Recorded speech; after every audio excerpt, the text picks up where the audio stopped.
Madam President, I rise today to speak in support of Amendment number 1126 to the current pending legislation. The purpose of this amendment is to make clear that the United States shall not detain for an indefinite period U.S. citizens in military custody. I understand that this has been the subject of a lot of debate. I also understand that this would be a break not only with the current pending legislation, but also with current practice based on Supreme Court precedent and lower court precedent that some have interpreted to deem this a constitutionally permissible practice.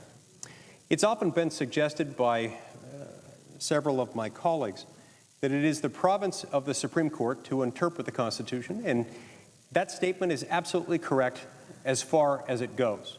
But it's not the beginning of the analysis and the end of the analysis.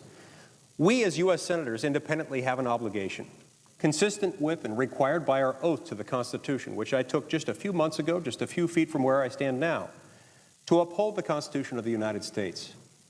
And that means doing more than simply the full extent of whatever the courts will tolerate. In this instance, what we're talking about is the right of the U.S. military to detain indefinitely without trial a U.S. citizen simply on the basis that that person has been deemed an enemy combatant.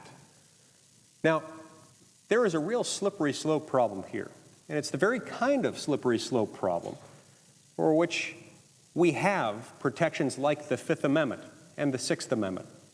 You see, under the Fifth Amendment, a person can't be held for an infamous crime unless they've been subjected to a process whereby a grand jury indictment has been issued. And a person can't be held and tried for a crime without having counsel made available to them and without the opportunity for a speedy trial in front of a jury of the peers of the accused. We can scarce afford as Americans to surrender these fundamental civil liberties for which wars have been fought, for which the founding era, the founding generation fought so nobly against our mother country to establish and thereafter to protect. We have to support these, and I think at a bare minimum that means that we won't allow U.S. military personnel to arrest and indefinitely detain U.S. citizens, regardless of what label we happen to apply to them. These people, as U.S. citizens, are entitled to a grand jury indictment to the extent that they're being held for an infamous crime. They're also entitled to a jury trial in front of their peers and to counsel. We cannot, for the sake of convenience, surrender these important liberties. I'm not willing to do that. That's why I support this amendment, Amendment number 1126 to the pending legislation. I encourage each of my colleagues to do so. Now, I want to point out, Madam President, that yesterday I voted against what became known as the Udall Amendment. I did so in part because I don't believe that that fixed the problem that I'm talking about here. The Udall Amendment didn't even purport to address current practice or the policies as they've been established in recent years that this kind of detention is in some circumstances acceptable. It called for a study and it eliminated certain provisions in the proposed legislation, but it didn't fix the underlying problem. This Feinstein Amendment, Amendment number 1126, does fix that.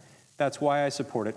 I encourage each of my colleagues to do the same. When we take an oath to the U.S. Constitution, to uphold it, to support it, to protect it, to defend it, we're doing more than simply agreeing to do whatever the courts will tolerate. We're taking an oath to the principles embodied in this 224-year-old document that has fostered the greatest civilization the world has ever known. Thank you, Madam President. I note the absence of a quorum.